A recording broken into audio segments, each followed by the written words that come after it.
Ferdinand Bongbong Romualdez Marcos Jr. Tagalog, Marx, English, MRKS Marcos 6 born September 13, 1957, commonly referred to by the initials PBBM or BBM, is a Filipino politician who is the 17th and current President of the Philippines. He previously served as a senator from 2010 to 2016. He is the second child and only son of former President Ferdinand Marcos Sr. and former First Lady Imelda Romualdez Marcos. In 1980, Marcos became Vice Governor of Ilocos Norte, running unopposed with the Kalusang Bagong Lipunan party of his father, who was ruling the Philippines under martial law at the time. He then became Governor of Ilocos Norte in 1983, holding that office until his family was ousted from power by the People Power Revolution and fled into exile in Hawaii in February 1986. After the death of his father in 1989, President Corazon Aquino eventually allowed his family to return to the Philippines to face various charges. Marcos and his mother, Imelda, are currently facing arrest in the United States for defying a court order to pay US $353,17,385,249,999.93 in 2022 in restitution to human rights abuse victims during his father's dictatorship. Marcos was elected as representative of Ilocos Norte's 2nd Congressional District from 1992 to 1995. Marcos ran for and was elected Governor of Ilocos Norte again in 1998. After 9 years, he returned to his previous position as representative from 2007 to 2010, then became senator under the Nacionalista Party from 2010 to 2016. In 2015, Marcos ran for vice president in the 2016 election. With a difference of 263,473 votes and 0.64% difference, Marcos lost to Camarines Sur Representative Leni Robredo. In response, Marcos filed an electoral protest at the Presidential Electoral Tribunal. His petition was later unanimously dismissed after the pilot recount resulted in Robredo widening her lead by 15,093 additional votes. In 2021, Marcos announced that he would run for President of the Philippines in the 2022 election, under the Partido Federaling Pilipinas PFP, which he won by a landslide. Marcos received nearly 59% of the votes, becoming the first to be elected by a majority since the establishment of the Fifth Republic in 1986. He was officially declared president-elect by Congress on May 25, 2022. His win was also the largest since 1981, when his father won 88% of the votes due to a boycott by the opposition who protested the prior election. He is the first candidate to lose a vice presidential campaign, but win the presidency. His campaign received criticism from fact-checkers and disinformation scholars, who found his campaign to be driven by historical negationism aimed at revamping the Marcos brand and smearing his rivals. His campaign has also been accused of whitewashing the human rights abuses and plunder that took place during his father's presidency. The Washington Post has noted how the historical distortionism of the Marcoses has been underway since the 2000s, while the New York Times cited his convictions of tax fraud, including his refusal to pay his family's estate taxes. Bongbong Marcos was born Ferdinand Romualdez Marcos Jr. on September 13, 1957 at the Our Lady of Lourdes Hospital in Santa Mesa, Manila, Philippines, to Ferdinand Marcos and Imelda Marcos. At that time of his birth, his father Ferdinand, Sr. was the representative for the 2nd District of Ilocos Norte, eventually becoming a senator just 2 years later. His godfathers included prominent personalities and future Marcos cronies Eduardo Danding Cojuangco Jr. 286 and pharmaceuticals magnate Jose Yao Campos. Marcos first studied at Institution Teresiana and La Salle Green Hills in Manila, where he obtained his kindergarten and elementary education, respectively. In 1970, Marcos was sent to England where he lived and studied at Worth School, an all-boys Benedictine institution in West Sussex. He was studying there when his father declared martial law throughout the Philippines in 1972. He then enrolled at St Edmund Hall, Oxford, to study philosophy, politics and economics PPE.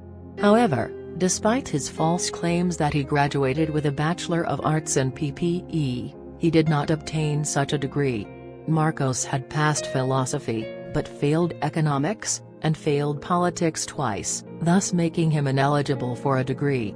Instead, he received a special diploma in social studies, which was awarded mainly to non-graduates and is currently no longer offered by the university. Marcos still falsely claims that he obtained a degree from the University of Oxford despite Oxford confirming in 2015 that Marcos did not finish his degree.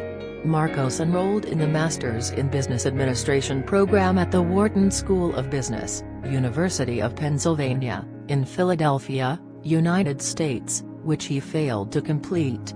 Marcos asserts that he withdrew from the program for his election as vice governor of Ilocos Norte in 1980. The Presidential Commission on Good Government later reported that his tuition, his US $10,000 and $492,500 in 2022 monthly allowance, and the estate he lived in while studying at Wharton, were paid using funds that could be traced partly to the intelligence funds of the Office of the President, and partly to some of the 15 bank accounts that the Marcoses had secretly opened in the U.S. under assumed names. Marcos was thrust into the national limelight as early as when he was 3 years old, and the scrutiny became even more intense when his father first ran for president of the Philippines in 1965, when he was 8 years old. During his father's 1965 campaign, Marcos played himself in the Sampaguita Pictures film Iginuhit Ng Tadhana, the Ferdinand D. Marcos story, a biopic based on the novel For Every Tear a Victory. The young Marcos was portrayed giving a speech towards the end of the film, in which he says that he would like to be a politician when he grows up. 47 The public relations value of the film is credited for having helped the elder Marcos win the 1965 Philippine elections. A young Bongbong Marcos and his sister Amy played a small role in the controversial Manila incident of the Beatles in July 1966, just 6 months after their father assumed the presidency. 200 Bongbong and Amy were among 400 children whom their mother Imelda brought to Malacañang Palace for a reception in which they expected the Beatles to show up. The 4 band members claimed not to know about the event, and refused to attend. As the event went on without them, the Marcos children were interviewed. Bongbong, referring to the group's long hair, was quoted saying, "I'd like to pounce on the Beatles and cut off their hair. Don't anybody dare me to do anything, because I'll do it, just to see how game the Beatles are."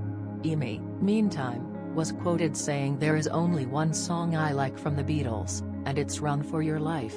A quote which media later associated with the way the Beatles scrambled out of Manila, receiving rough treatment at the Manila International Airport. Beatles lead guitarist George Harrison later accused the Marcoses of inciting Filipinos to mob the band as they tried to leave the country for not showing up at the reception, saying in a 1986 interview at NBC's Today Show that the Marcoses tried to kill them.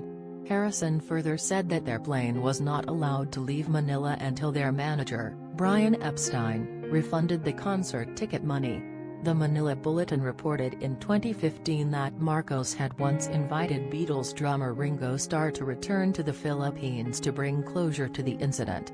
The incident was brought up in the media again after a 2021 interview between Marcos and Tony Gonzaga, when he was asked about which musicians he idolized, and he casually mentioned that he was friends with Mick Jagger of the Rolling Stones and members of the Beatles. Marcos was still a minor on the exact year that martial law was declared. Marcos turned 18 in 1975, a year after he graduated from Worth School. Marcos' first formal role in a political office came with his election as vice governor of Ilocos Norte 1980-1983 at the age of 23. On March 23, 1983, he was installed as the governor of Ilocos Norte, replacing his aunt, who had resigned from the post due to health reasons. In 1983, he led a group of young Filipino leaders on a 10-day diplomatic mission to China to mark the 10th anniversary of Philippine-Chinese relations. He stayed in office until the People Power Revolution in 1986. During Marcos' term, at least 2 extrajudicial killings took place in Ilocos Norte, as documented by the Martial Law Victims Association of Ilocos Norte Malvane. Marcos was appointed by his father to be chairman of the board of the Philippine Communications Satellite Corporation Philcomsat in early 1985. In a prominent example of what Finance Minister Jamie Ongpan later branded crony capitalism, the Marcos administration had sold its majority shares to Marcos cronies such as Roberto S. Benedicto, Manuel H. Nieto, Jose Yao Campos, and Rolando Gay Pudin 1982. Despite being very profitable because of its role as the sole agent for the Philippines linked to global satellite network Intelsat. President Marcos acquired a 39.9% share in the company through front companies under Campos and Gaypud. This allowed President Marcos to appoint his son as the chairman of the Philcomsat board in early 1985. Allowing the young Marcos to draw a monthly salary ranging from $9,700 to $61,62 $477,725 to $4,777,250 in 2022 despite rarely visiting the office and having no duties there. Philcomsat was one of 5 telecommunications firms sequestered by the Philippine government in 1986. After the Marcos family went into exile in 1986, the Presidential Commission on Good Government found that the 3 Marcos children benefited significantly from what the Supreme Court of the Philippines defined as ill-gotten wealth of the Marcos family. Aside from the tuition, US $492,500 in 2022 monthly allowance, and the estates used by Marcos Jr. and Amy Marcos during their respective studies at Wharton and Princeton. Each of the Marcos children was assigned a mansion in the Metro Manila area, as well as in Baguio City, the Philippines' designated summer capital. Properties specifically said to have been given to Marcos Jr. included the Wigwam House compound on Outlook Drive in Baguio City and the Seaside Mansion compound in Parañaque. In addition, by the time their father was ousted from power in 1986, both Marcos Jr. and Amy held key posts in the Marcos administration. Amy was already 30 when she was appointed as the national head of the Kabatong Barangay in the late 1970s. 61 and Marcos Jr. was in his 20s when he took up the vice-gubernatorial post for the province of Ilocos Norte in 1980, and then became governor of that province from 1983 until the Marcos family was ousted from Malacanang in 1986. During the last days of the 1986 People Power Revolution, Bongbong Marcos, in combat fatigues to project his warlike stance, 68 pushed his father Ferdinand Marcos to give the order to his remaining troops to attack and blow up Camp Crame despite the presence of hundreds of thousands of civilians there. The elder Marcos did not follow his son's urgings. Fearful of a scenario in which Marcos' presence in the Philippines would lead to a civil war, the Reagan administration withdrew its support for the Marcos government, and flew Marcos and a party of about 80 individuals, the extended Marcos family and a number of close associates from the Philippines to Hawaii despite Marcos' objections. 70 Bongbong Marcos and his family were on the flight with his parents. Soon after arriving in Hawaii, Marcos Jr. participated in an attempt to withdraw US $200,849,999,999.96 in 2022 from a secret family bank account with Credit Suisse in Switzerland, an act which eventually led to the Swiss government freezing the Marcoses' bank accounts in late March that year. The Marcoses initially stayed at Hickam Air Force Base at the expense of the U.S. government. A month after arriving in Honolulu, they moved into a pair of residences in Makiki Heights, Honolulu, which were registered to Marcos cronies Antonio Florendo and Bienvenido and Glaciria Tantoco. Ferdinand Marcos eventually died in exile 3 years later, in 1989, 76, with Marcos Jr. being the only family member present at his father's deathbed. And misrepresentation of his education.